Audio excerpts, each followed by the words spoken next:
Hello traders, welcome back to another video on our channel. In this video, we will discuss the process of drawing supply and demand zones and how to trade based on these zones. These supply and demand zones play a crucial role in helping us identify potential market reversals. They assist us in determining where prices might increase or decrease in the market. The concept of supply and demand zones is a powerful tool that aids in recognizing market turning points. These zones work more effectively than simple support and resistance levels. So, without any further delay, be sure to watch the video with keen interest. If you found the video helpful, please show your appreciation by giving it a thumbs up. Alternatively, feel free to share your thoughts and feedback with us in the comments section. Now, let's take a look at this concept of demand and supply zones. The theory of demand and supply zones goes a bit beyond the basics of support and resistance levels. If you look at the chart, this is our support level. Where it has moved above, we have drawn a support level here, hoping that when the price approaches this level again, it will move up from here. Let's see what happens next. But if the price moves up even before reaching this level, then in this situation, we are observing that the price might come here, and we would buy. However, the price moves up before even reaching here. In such a scenario, what should we do? In situations like this, we have a solution. We can determine its demand zone. So, if we look at it, this is our demand zone marked in green. Now, you see, the price came into our demand zone, and the price moved up instead of going to the support. Therefore, if we learn how to draw the demand zone, we can figure out where the market could go upward. I will explain how to draw the demand zone in this video. But before that, let's understand a few things. The next topic is the supply zone. So, what is a supply zone? Here, we have a starting resistance level on this chart, and we expect the price to approach this level again and reverse from here. However, when our price went up again, it reversed before reaching this level, and the price reversal occurred from this supply zone. The red-colored box, which represents our supply zone, caused the price to move down from here.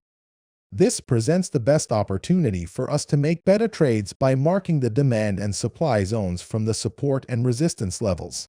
However, this does not imply that the resistance level is useless for everyone. Support and resistance levels have their own benefits.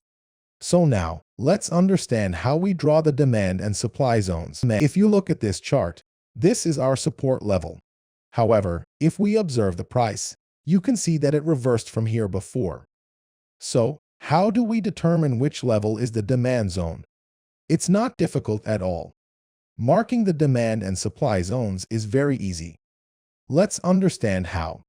We created the support level based on that candle. We draw a demand zone from the candle body size like this. Now, notice that we've created a demand zone with the same size as the candle's body. As a result, the price moved up again for the same reason. It's important to understand that the price can move before reaching the support level because support and resistance levels are not fixed lines. They represent zones.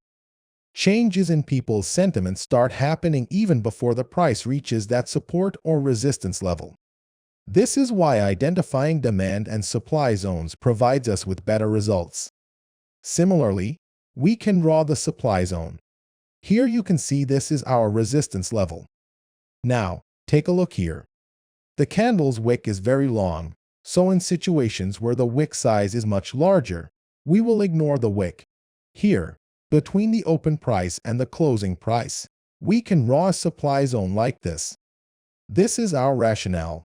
It's a supply zone because it represented our resistance level. Regarding the candle at this resistance level, we marked a supply zone at its base. You can observe that when the price went up here and hit this supply zone, the price came down. There isn't a fixed rule regarding the exact size of the demand and supply zones to draw. Generally, I prefer the size of the candle's range to match that of the demand and supply zone. If it's very long, we will ignore the wick. Now, let's move on to the second method of drawing demand and supply zones. So, the next concept is consolidation. As you can see, the price is consolidating in a tight range. Based on this consolidation, we can draw a zone like this and observe what happens next. If the price comes up and reverses from this zone, we can create demand and supply zones based on this tight consolidation. Let's look at another example. Here, you can see that the market is consolidating within a tight range. Based on this range, we have drawn a demand zone. Next, the price moves downward and then reverses from this demand zone. There's an important point to remember. If any demand or supply zone is tested more than twice, meaning the price has touched that zone more than 2 times, the demand and supply zone tends to weaken. This implies a chance that the zone might break. So, we've learned how to draw demand and supply zones. Now let's discuss how to trade. Keep in mind that we can't rely solely on the demand and supply zones. We need to incorporate confirmation from other methods, such as multiple time frame analysis. This involves identifying demand and supply zones in larger time frames and executing trades based on rejections and patterns in smaller time frames. Additionally, we can utilize technical indicators. In this video, we will explore how to combine candlestick patterns with demand and supply zones. We will focus on pin bars, doji, and engulfing patterns.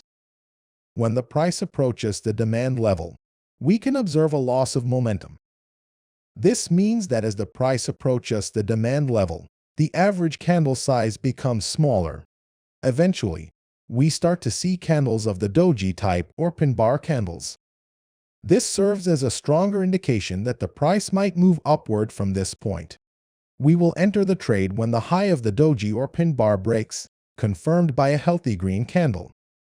Similarly, when the price approaches a supply zone and we can observe the momentum loss, then we finally see doji or bearish pin bar candles. We'll enter the trade after the low of these candles breaks with a healthy red candle. So, let's take a look at some examples. Here you can see that we have a demand zone because the price rejects from here and moves upward. Based on this candle, we have identified a demand zone here. Next, when the price approaches this level again, notice that the candle's size becomes smaller. This is a sign of momentum loss. Following that, we have a bullish pin bar. Now, we need to wait. If a healthy green candle breaks the high of this bullish pin bar and closes above it, we can go long here. Similarly, we can trade using the patterns of bullish and bearish candlesticks when dealing with demand and supply zones. And that's it for today's video. I hope you've learned something new today.